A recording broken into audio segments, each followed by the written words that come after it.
Dan ternyata itu diterangkan Kiai oleh salah satu ulama Syiah sendiri, namanya Rijalul Kashi, dalam kitabnya Ma'rifatu Akhbarir Rijal. Nah, di sana ulama Syiah ini mengatakan, kenapa kok orang Syiah ini sering memalsukan hadis, membuat-buat hadis? Yastaqiluna bidzalikan nas wa ya'khuduna minhumud darahim. Karena mencari makan, mencari uang, Kiai. Betul. Sampai memalsukan hadis. Kita teliti ulama yang patut kita ikuti itu yang harus akidahnya murni, yang dalam menebarkan agama benar-benar lurus. Ya kadang-kadang kan yang haram dibikin remang-remang. Nah, yang halal dibikin gimana Gus Mujidin? Bahkan Said Muhammad itu sempat menerangkan Kiai, salah satu asbabu wad'il hadis. Betul. Salah satu sebab-sebab orang itu bisa memalsukan hadis. Biasanya salah satu ciri-cirinya adalah al-intisor li madhabihi. Contoh seperti orang-orang Syiah.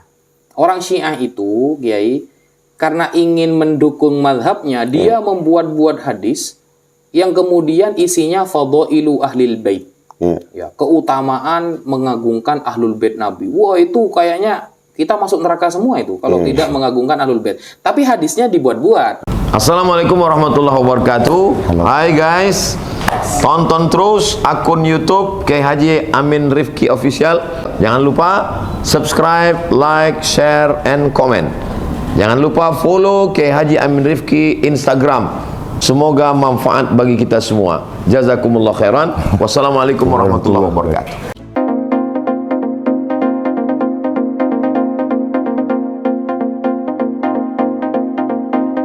Assalamualaikum warahmatullahi wabarakatuh.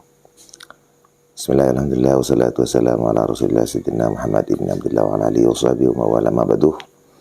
Sahabat seiman, para ikhwan akhwat yang saya muliakan, pada kesempatan kali ini saya juga ingin berdiskusi dan belajar kepada beliau Gus Fuad Abdul Wafi.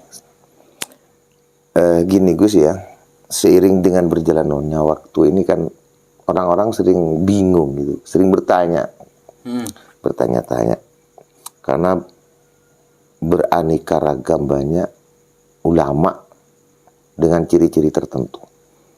Sedangkan di kitab-kitab tersebut dan juga di hadis kan ada ciri-ciri, ada dua macam itu. Ada ulama dunia ya, atau disebut ulama su'eh. Juga ada yang disebut ulama akhirat. Bagaimana caranya kita untuk bisa membedakan kira-kira ya ulama ul akhirah yang sekiranya bisa dijadikan panutan buat kita? Gimana cara, ciri-cirinya gimana? Mohon pencerahan dari Gus Wafi. Monggo Gus. Oke, bismillahirrahmanirrahim. Assalamualaikum warahmatullahi ta'ala wabarakatuh. Alhamdulillah, wassalatu wassalamu ala rasulillah Sayyidina Muhammad ibn Abdillah wa ala alihi wa sahbihi wa man wala, amma ba'd. Terima kasih kepada Kiai Haji Amin Rifki selaku pengasuh Pondok Pesantren Mau'izul Amin Pamekasan Madura yang telah memberikan Al-Fakir waktu. Jadi ulama itu memang ada dua Kiai. Bahkan kalau kita lihat di dalam kitab-kitab tasawuf seperti Ihya'u Ulumuddin atau kitab Manhajus Sawi, Manhajul Abidin ya. Manhajul Abidin. Rata-rata kitab-kitab tasawuf yang tebel-tebel itu menerangkan tentang ada dua ulama. Yang pertama ulama dunia atau ulama su, atau kita sebut dengan ulama su, yang ulama yang mempresentasikan ilmunya hanya dengan tujuan dunia. Ada juga yang namanya ulamaul akhirah. Ulama yang memang benar-benar menyampaikan agama ini karena mengharap akhirat. Nah, ini untuk konteks saat ini sulit dibedakan, Kiai. Ya, kita kalau sampai menyebutkan dikira menuduh, kan seperti itu. Betul. Nah, tetapi di sini ada pesan-pesan dari para sahabat, contohnya sahabat Abdullah bin Mas'ud. Cara kita ingin mengikuti ulama yang seharusnya kita ikuti, teman-teman ya. Yang pantas kita ikuti, kalau kata sahabat Abdullah bin Mas'ud itu, beliau mengatakan manistanna falyastanna biman qad mata. Kalau mau ikut ulama itu ikut yang sudah wafat. Kenapa? Karena yang masih hidup itu tidak aman dari fitnah. Masya Allah. Nah, maksudnya bagaimana? Kita lihat Imam Syafi'i, Hambali, Maliki, Hanafi, kemudian Imam Al-Ghazali, Imam Haramain, Imam As-Subki, Ibnu Hajar Al-Haytami ataupun yang Al-Asqalani, Syekh Zakaria Al-Ansari, Al-Imam As-Suyuti dan lain sebagainya. Itu kan yang sudah wafat, yang sudah terkemuka dan sebagai ulama muktabar terkenal.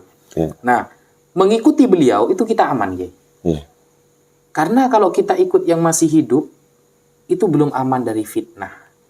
Sehingga untuk konteks saat ini teman-teman, carilah ulama yang ketika mereka berbicara itu rujukannya kepada ulama-ulama muktabar itu. Betul, betul. Nah, setiap ada ulama yang mempresentasikan ilmunya dan merujuk pendapatnya kepada ulama-ulama muktabar ini yang sudah terkenal dan tidak diragukan lagi keilmuannya, maka ikutilah ulama yang seperti itu.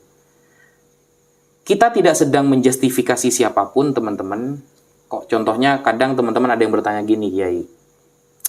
Kalau seumpama ulama dekat dengan pemerintah bagaimana? Lah, ulama memang seharusnya dekat sama pemerintah. Pemerintah kalau nggak didekati para ulama, ya siapa yang akan menasihati? Tetapi banyak orang-orang yang tergelincir kemudian karena dekat dengan penguasa. Kemudian tergelincir karena mungkin ilmunya tidak memadai atau dia tergiur dengan hausnya dunia dan lain sebagainya. Jadi kita tinggal lihat saja, kalau statementnya mengarah kepada pendapat ulama-ulama muktabar, maka kita ikuti beliau. Seperti itu, Kiai. Masya Allah, tabarakallah. Intinya kita tetap yang dijadikan patokan adalah ulama-ulama pendahulu ya. Ulama-ulama salafun saleh ya, seperti Imam Syafi'i yang sudah teruji dan terbukti kesolehannya dan kelurusannya dalam mempertahankan akidah dan nilai-nilai Islam. Betul. Makanya kata Imam Syafi'i, Kiai, andaikan di dalam Al-Quran tertulis membasuh tangan sampai siku, tapi aku melihat sahabat hanya sampai pergelangan tangan, maka aku ikut sahabat. Ya, karena sahabat yang tahu prakteknya bagaimana Rasulullah, kan seperti itu. Betul, betul, betul. Nah, bahkan Rasulullah pernah mengatakan, teman-teman, bahwa barang si naddarallahum ra'an sami'a minni syai'an, semoga Allah membaguskan wajah seseorang yang mendengarkan hadis dariku, kemudian dia menyampaikan hadis itu kama sami'ahu, sebagaimana dia mendengarnya. Kenapa anjuran Nabi ini selalu menyampaikan hadis Nabi dan disebarkan? Farubba muballagin aw amin sami'in. Betul. Karena banyak pendengar kedua justru lebih faham daripada pendengar pertama. Nah, kalau gini kan sanadnya sambung, Kiai. Betul. Keilmuannya sambung, pemahamannya sambung. Sehingga kalau kita melihat, oh, ustadz ini pendapatnya selalu merujuk kepada ulama-ulama muktabar nih. Pasti sanadnya sambung kepada Rasulullah. Betul. Itu. Sekian. Ya. Masya Allah. Artinya kita ini tidak boleh sembrono dalam mengikuti fatwa-fatwa ulama gitu kan. Betul. Kita harus jeli, kita harus menganalisa apakah dia tetap iktimat pada salafun soleh, yang mana salafun soleh itu secara logika itu lebih dekat ya, kesanatannya dengan para sahabat Nabi Muhammad, dengan Nabi Muhammad sanatnya begitu dekat. Betul. Sambungannya. Jika kalau ada di zaman-zaman milenial sekarang ini ada fatwa-fatwa yang nyeleneh, yang kadang-kadang memutarbalikkan hadis atau apa ya, fatwanya bikin remang-remang, maka kita harus kembalikan kepada salafun saleh. Betul. Ada kemarin tuh, Kiai, ustadz yang bernama, entah dia ustadz atau guru, saya tidak paham, bernama kalau nggak salah Saiful Karim. Wah, ini ngawur itu, Kiai. Dia mengatakan bahwa Yahudi itu adalah golongan yang mendapatkan hidayah, kata dia, Kiai. Masya Allah. Karena Yahudi ini diambil dari kata hada. Hada artinya hidayah. Wah, ini ngawur ini, kata saya. Ini orang Jawa Madura itu? Gak tahu, orang hutan mungkin dia, Kiai. Ya. Soalnya begini, Kiai. Dia mengira lafal hada, alifnya di tengah, bina ajwaf, dengan hada yang bina nakis, ada alif layinah di belakang. Betul. Itu dikira sama gitu. Ya. Dia memanai Saiful Karim namanya itu, dipanggil ustadz sih, sering ceramah dia kayak. Hada maka Yahudi artinya, tapi kalau hada ada ya alif layinahnya di belakang, itu artinya hidayah. Itu kan tidak sama memang kan. Betul, tapi mirip, ada ha ada dalnya. Cuma cara penulisannya ada bina ajwaf, ada bina nakis. Nah, di situ pentingnya belajar ilmu Nahwu nahwu sorof itu, ilmu betul. gramatika. Ya. Ini kan ngawur ini. Masa kayak gini mau diikuti kata saya. Betul. Jadi dia nggak tahu apa itu Yahudi itu nisbat terhadap Yahuda, mungkin gitu. Nah, dari masalah fi'il madhi hada, panjang haknya itu kan. betul. Ya itulah pentingnya belajar bahasa Arab dan gramatika bahasa Arab. Iya. Terus selain daripada itu, kita ini kadang-kadang ada sebagian orang menggunakan hadis yang kadang-kadang dhaifnya parah. Terus dipakai terus. Kadang-kadang ya untuk gimana wallahu a'lam. Kalau dibilang fadailul amal kadang-kadang itu berdampak negatif justru, Gus. Benar. Benar.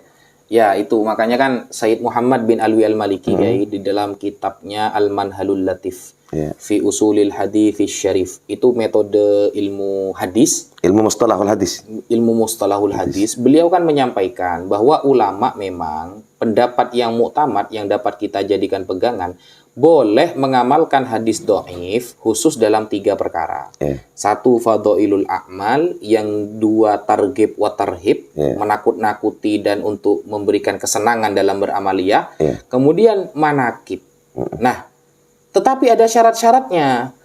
Boleh menggunakan hadis dhaif, salah satu syaratnya kata Sayyid Muhammad bi alla yashtadda dha'fuhu. Kedhaifannya tidak parah gitu. Kalau kedhaifannya parah, apalagi ada orang rawi yang muttaham bil kidbi, orang yang tertuduh sudah berdusta atau fasik, atau hafalannya tidak kuat, ya ini bermasalah dari yang dipakai kan gitu ya. Betul. Juga kadang-kadang ada sebagian ustadz itu menafsirkan ayat bukan pakai tafsir jalan lain ya, tapi pakai tafsir jalan lain itu. Mestinya kan pakai tafsir jalan lain, Jalaluddin Suyuti, Jalaluddin Al-Mahalli kan gitu. Itu justru pakai tafsir jalan lain, ditafsirkan sak suka sekarang PDW. Ini Gus yang sering terjadi, Gus. Jadi bagaimana caranya umat itu benar-benar bisa selektif, benar-benar teliti. Kita teliti ulama yang patut kita ikuti itu yang harus akidahnya murni, yang dalam menebarkan agama benar-benar lurus.